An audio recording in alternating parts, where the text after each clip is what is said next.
Hey everyone, today we're going to be learning about the geometric mean in right triangles. When solving a proportion, the product of the means is equal to the product of the extremes. So when you have a proportion, we think about it as two fractions set equal to one another. Each of those spots has a name, whether it be the means or the extremes. So you could see that when we cross multiply here, we would get the extremes being multiplied, the means being multiplied, and we would normally set those values equal. When the means are the same, this is called a geometric mean, okay? It also could be called a mean proportional. And we're going to be looking at geometric means in right triangles today. These problems, if you watch my similar polygon lesson, you might have seen something like it too, or separating the triangles.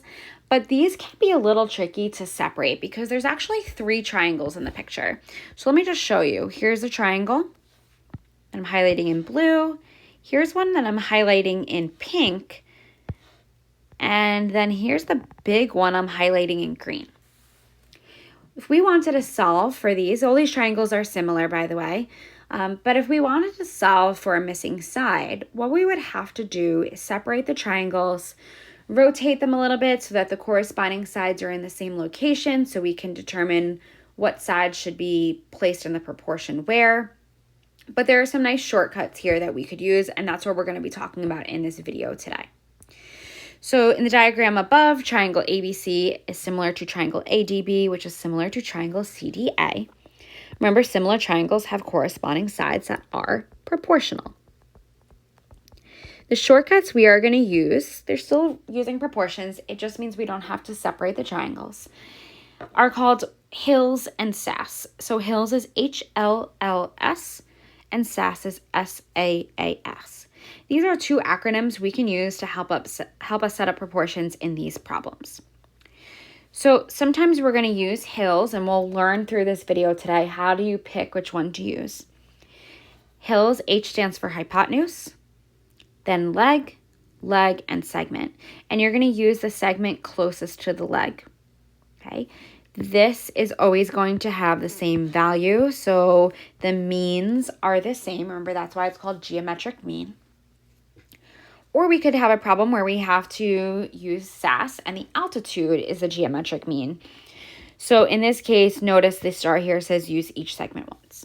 Well, all of these words might sound confusing, right? Hypotenuse, altitude, segment. Here's the starting point for doing these problems. You want to be able to look at this picture and know where to put the labels. So when you look at it, you're going to look at the big right triangle, the biggest one. The hypotenuse is the side across from the right angle. So here's the right angle at A. That's how I'm labeling hypotenuse. Okay. The other 2 sides are called legs. That's how I'm labeling the legs. The altitude is the height of the triangle. That's how I get altitude. And then we're just giving a name to the pieces that the hypotenuse is split into as segments. So you can use this diagram here as a reference point for the problems today if you're unsure how to label them. All right, let's look at some samples. All right, number 1, we're going to solve for x. Let's label, and I'm just going to use letters here to label. I'm not going to write the whole word. Where the 16 is, this is our hypotenuse, so I'm going to put H for hypotenuse. These 2 sides are the legs. The altitude is the height. And these pieces that the hypotenuse is split into are the segments. So I need to decide here, am I going to use HLLS or SAAS? If you think about SAAS, altitude is part of that. And notice the altitude here has nothing on it, right? There's no number, there's no variable, there's absolutely nothing. So that's not the proportion we're going to pick here. We're going to use HLLS instead. So HLLS is H over L, L over S. So let's try this. H is the hypotenuse. The leg is X. The leg is X again. And the segment is 4. Now we have a nice easy proportion to cross multiply, take the square root, and we get X is 8. Okay, so we're basically finding that length without redrawing the 3 triangles and finding the corresponding sides. Just a little shortcut using HLLS or SAAS.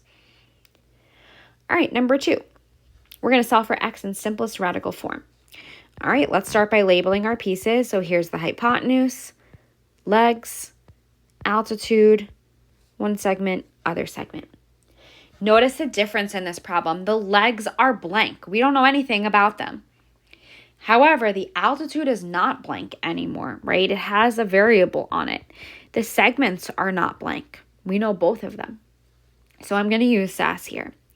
So it would be 5 over x equals x over 12.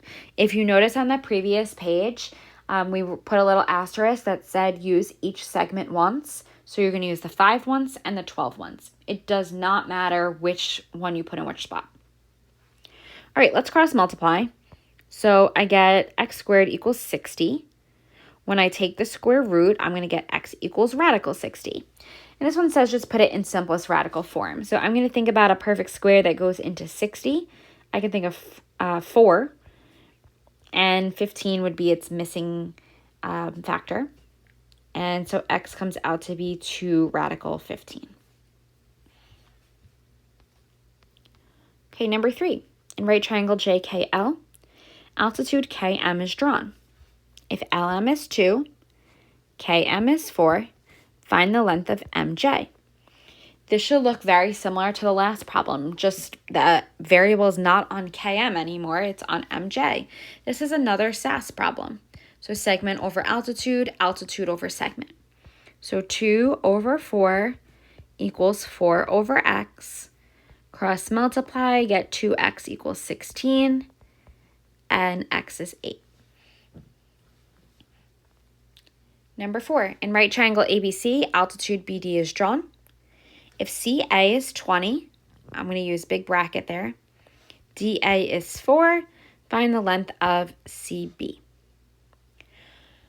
All right, if you feel like, by the way, I didn't do it on the last problem, if you feel like you don't need to write the letters like H and L and A, that's okay, it's not necessary, but you still have to think about it. So I notice here that I have the hypotenuse. I have something written on a leg. I have something written on this segment, nothing on the altitude, nothing on this segment. But I can find the length of the second segment, right? I can find the length of CD by just subtracting 20 minus 4, so I actually know that this is 16.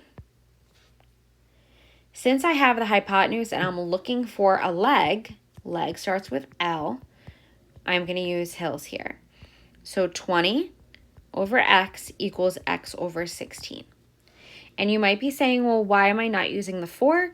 You're always going to pick the segment that's closest to the leg that you're working with.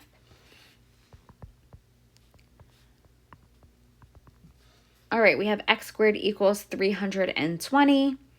When I take the square root, I'm just going to leave this as radical 320. It doesn't say we need to put it in simplest radical form, so I'm just going to leave it as an exact answer that x is equal to the square root of 320. If you did want to simplify it, as long as you use the largest perfect square to simplify it, you certainly can. So let's see. So 320 is divisible by 64. So I would have radical 64 and radical 5, or x equals 8 radical 5. Okay, so it doesn't say anything about rounding, so I'm not going to put any decimals in there. I'm just going to leave my answer exact as radical 320, or if you want to simplify, 8 radical 5. All right, one last problem here. If triangle BAC is similar to triangle BDI is similar to triangle ADC, use the diagram to find the missing pieces. All right, for A, we want to find the length of DC. So I'm going to put an X here. I notice that's a segment, and what do I know already? I know a hypotenuse. I know a leg. So I'm going to use Hills. So the hypotenuse over the leg equals leg over the segment. So I'll zoom in here so we can see this better. This is going to give me 15x equals 81. And when I solve here, 81 divided by 15. There we go. X is equal to 5.4 in this problem. Before I go on to part B, I'm going to go to my picture and I'm going to change where that X is, and I'm going to just put 5.4 in here. Here's why I think that's helpful. If you look at B, it says find BD. I don't need a proportion to find BD. I just am going to subtract. It's the difference of 15 and 5.4. So BD is 9.6. So to get that, I did 15 minus 5.4, and I got 9.6. All right, next we're looking for the length of AD. Notice that's an altitude. I'm going to use y here just to use a different variable since we used x before, just so it doesn't get confusing. If you wanted to put the x in here, still by the 5.4, that's fine too. All right, so I'm going to use SAAS. I'm looking for the altitude. So 9.6 over y equals y over 5.4. Okay, let me zoom in on that. So 9.6 times 5.4. So y squared is equal to 51.84. And I'm going to take the square root of that value, and I get that y is 7.2. Okay, so I'm going to go to my picture, and I'm going to label that as 7.2. And the last thing we're looking for is the length of AB. That's a leg, so I'm going to use hills again. So 15, I'll label it Z here. 15 over Z equals Z over 9.6. I'm going to pick the segment that's closest to that leg. When I cross multiply, I get Z squared equals 144. When I take the square root of that, I get 12. The other thing you could have done here is if you look at this, you have a right triangle and you're missing the hypotenuse. For that last part, you could have also chosen to do Pythagorean theorem to find the length of the hypotenuse, or C. That would definitely work out to the same answer as 12. Okay, so again, for any geometric mean problems, try and use the shortcuts Hills and SAAS and set up your proportion accordingly to solve. Okay, you can look at the other videos in this playlist to learn other concepts related to similarity. Thanks for watching.